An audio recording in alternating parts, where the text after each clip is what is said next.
Vancouver Island. A beautiful island tucked away in the Pacific Northwest, filled with wildlife and natural beauty. Despite this scenic location seeming perfect, there is a dark history to the island involving missing children. Strange disappearances with even more unexplainable circumstances. Today on the Spook Report, we discuss several missing children cases on the island.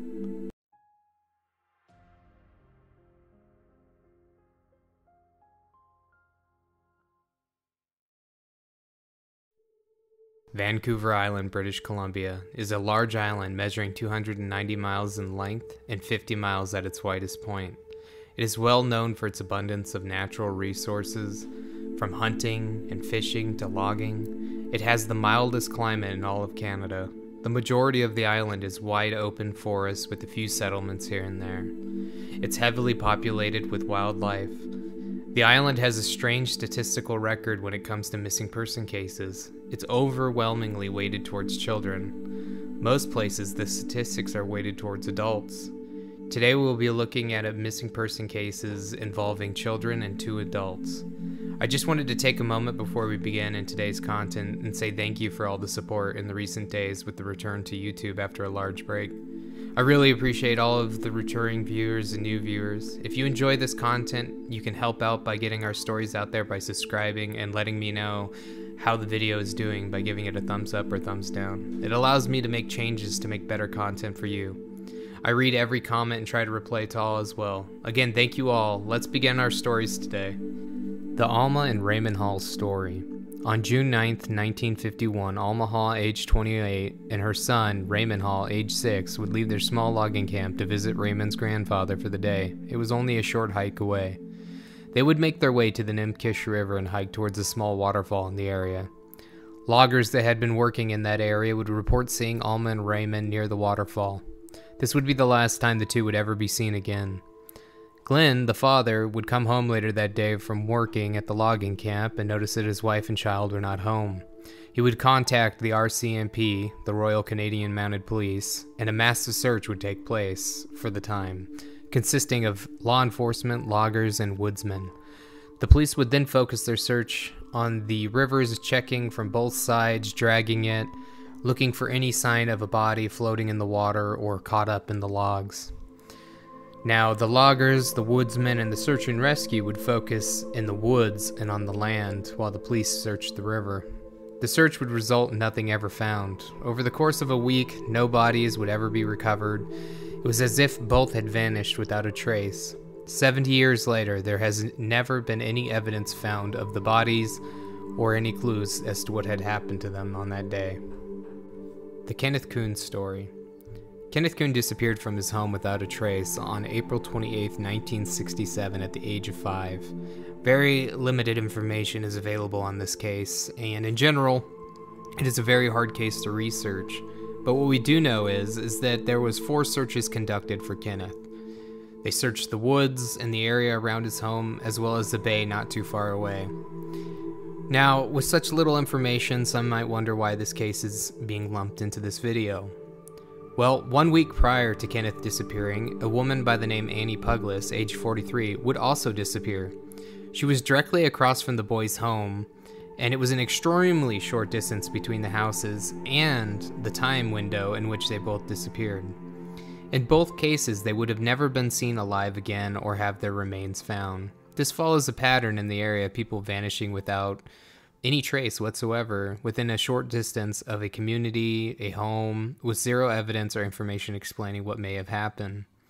It was as if once again a group of people just vanished roughly 15 years after the first stories that we talked about in this video. 10 years later, another 2-year-old would disappear without any trace. The Lynn Hiller story. She was only 2 years old at the time of her disappearance. On July 24th, 1986. This story is deeply saddening, and the viewer discretion is advised going forward. Lynn would go missing outside of their family cabin. The family would look for the child in the front yard and find no signs of her. They would contact the RCMP fast, and a massive search would begin. Not only did the police get involved so fast, but the local population would also come together to the family's aid. The woods would be searched, the roads were driven, and her name called out. Nearly 400 people would be involved in the search for the child, all within 3 hours. Search dogs would be brought into the cabin, and they would not be able to pick up a scent, or in some cases, they would just stop, as if they did not want to follow any trail. This is a common theme in the Missing 411 series of missing persons. Even an aircraft had been brought in with infrared scanning equipment that could see through the woods and find heat signatures. Nothing showed up on the search radar, nothing. After 10 days of searching, nothing being found, the search would officially end. About a week later, a reward of $25,000 would be put out there for any information leading to Lynn. The family, when interviewed, would state, "She does not wander, she does not like water," implying that she would not have gone anywhere from the cabin where she disappeared. 4 weeks later, 2 hunters would be 3.5 miles up a mountain near the cabin when they would locate Lynn's body. This location was extremely remote and would have seemingly been impossible for a 2-year-old to make the trip. Parents know their kids' stamina and their ability to move. I know from personal experience that there is no way my kid, even at age 7, could attempt climbing through a thick forest up a mountain and could make the journey. Paired with the fact that the majority of the missing kid cases, when children walk away or wander off, they go downhill, not uphill. It's statistically not likely the child is going to go uphill. They want to follow the path of least resistance. This is human nature in its basic form of survival. The parents later in an interview would state there is no way she would have made that trip. Something or someone took her up there. The coroner report for her said she died of exposure on the 2nd or 3rd day. There was no damage or signs of animal attack on her. She would be found under a log, tucked away. The search for her started within 3 hours of her original disappearance. There are other disappearances of children in the area, which is nothing was ever found, but in 2 cases where 2 bodies were recovered, but both of them had been found in locations that were seemingly impossible for them to make the journey.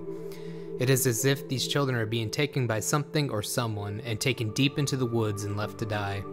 We have no idea what's occurring in these cases, but what we do know in the cases where bodies were recovered, there were no signs of damage to the bodies, and that they only passed away from exposure. They were also found in places they should not have been able to reach. It's truly concerning to think that these children are disappearing, and most of them are never being found, so we have no idea where they are. But in Vancouver Island, it is just a cluster of missing children cases, which is extremely strange in of itself. And in the situations where the bodies are found, they're in places where a child just simply would not attempt to make the trip to, or could make the trip to. In the Missing 4111 series, we have so many examples of when children are found alive or deceased. They are so far away from the original location they were found, in the middle of nowhere, miles up mountains, through rough terrain, across from lakes. And I want to reiterate, in the Lynn Hiller case, she was only 2 years old, but she was found 3.5 miles up a mountain through a thick forest. Think on your own children if you have some, or if you can look at a little child who's in Walmart complaining about, just walking through the aisles. What is the likelihood of a 2-year-old child, so someone who's hardly even walking, more than likely crawling, going up 3.5 miles of rugged forest terrain with creeks, rocks, giant branches, thick bushes, and then finding themselves under a log, going up an extremely steep terrain? I just don't see how it's possible. There was the additional case with the other young boy who was found in a very similar circumstance. He had been tucked away into some reeds, way out in the middle of nowhere. None of these children showed sign of damage, so it's almost as if their journeys didn't even cause them damage, but they were just left there or taken there. We just don't know. These stories are extremely saddening as a parent, because I can't even imagine what their families were going through during this time, and all the searchers who put their heart and soul into trying to find them. It's just another strange series of events that have occurred out on Vancouver Island that I believe are linked by some means or something. Normally, I would go towards human nature, but these are great spans of time. We're talking over 75 years of strange disappearances in these areas, and no culprit, no evidence, just these strange disappearances. It's truly mind-bewildering. As always, I'd like to hear your thoughts on these cases, so if you want to type down below what you think is going on, and I'd just love to hear what you guys are thinking. And I hope you all have a great day, and thank you again for watching another episode with Spook Report. Hope to get another video out shortly. And if you enjoyed the content, please give it a like and maybe subscribe. And you can look forward to more videos on these subjects. Alright guys, this is Zach with the Spook Report out.